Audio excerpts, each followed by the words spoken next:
An Italian teenager who used his computer skills to promote the Catholic faith is on his way to becoming the Catholic Church's first millennial saint. Carlo Acutis, who has gained the nickname God's Influencer, passed away in 2006 when he was just 15. Vatican correspondent Christopher Lamb explains how a second miracle attributed to him has just been recognized by Pope Francis.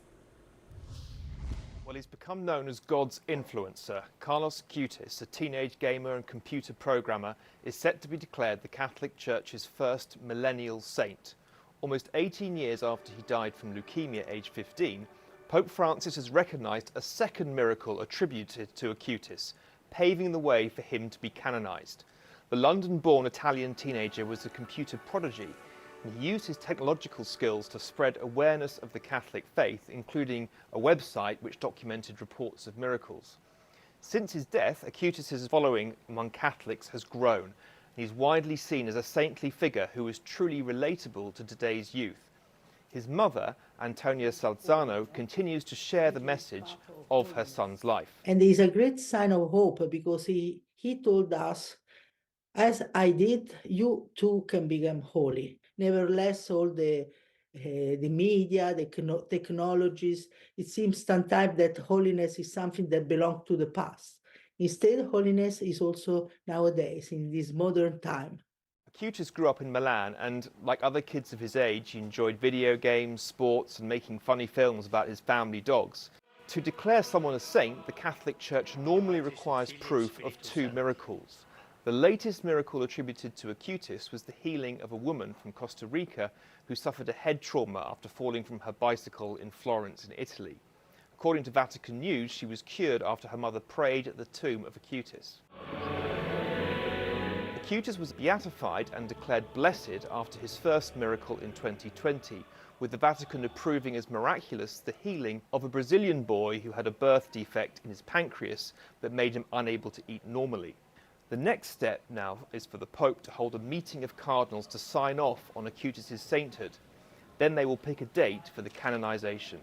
Christopher Lamb, CNN, London.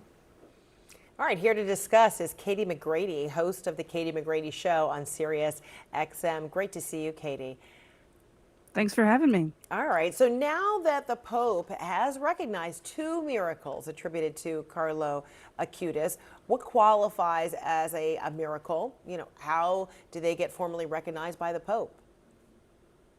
Well, it's a pretty intense research process. They don't just rubber stamp things because we want more saints. We certainly do want more saints. God is very clearly still making saints, but they have to investigate. They have to gather evidence. I mean, this process has been going on since Carlo passed away. There's a 5-year waiting period, so it is rather quick, but I think there's something going on here, and it's evidence that the Vatican wants us to know that holiness is very much still possible, that Carlo is very clearly advocating for people in heaven. So they do a research process, there's investigation, there's conversations with doctors. Sometimes that phrase, the devil's advocate, is used where, you know, they try to poke holes in things. That's not a formal position anymore, but it's certainly a detailed research process to ensure this is real. It was because of Blessed Carlo's intercession, and therefore we can confirm the veracity of this miracle.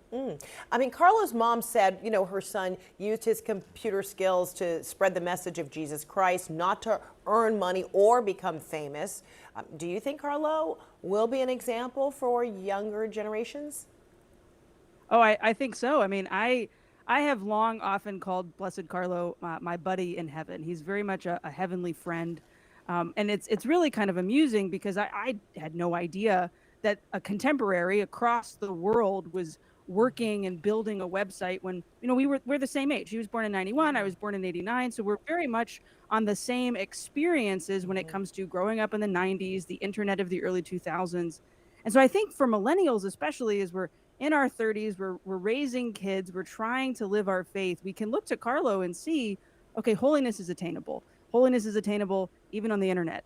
Holiness is something that is not just for people who levitate or people who speak in tongues or people who can bilocate, which is sometimes the stories of the saints, and those are incredible. But holiness is something that we can find in the ordinary. And we find it because of our sacramental life. Carlo went to daily mass. Carlo was kind to people he met on the street who suffered from homelessness. Carlo was a good guy, and as a good guy, it was because of his faith. And so we can look to that example, and it's moving, it's challenging. I can tell you, I told my daughter, she's 6 years old, the other day, that Blessed Carlo is on the path. He's a little closer to canonization, and she got all excited. She knows his story. We've talked about it before, because Blessed Carlo loved Pokemon. And she immediately said, oh, I can't wait to tell my friends. And she starts listing off all her friends who like Pokemon. So here's a 6-year-old who's preparing for First Communion really next relate. year, who knows the story of the saint. It is definitely an inspiration. So then, if he does indeed become a saint, what do you think people, might pray to him for? Well, so I'll give you my teacher hat will go on. We ask a saint to pray for us. So I think a lot of people will ask Blessed Carlo to pray for us to navigate media, especially social media, well. Sometimes I play a little game with, well, what would Carlo post? Would Carlo say that on Twitter? Would he post that on Facebook? Would he repost this thing on Instagram? Because he navigated the internet really well. So I think he'll be a great intercessor for how to use the internet in a life-giving and truthful way. All right, Katie McGrady, we'll continue to listen to you on SiriusXM. Thank you so much for coming on TV with us. Absolutely.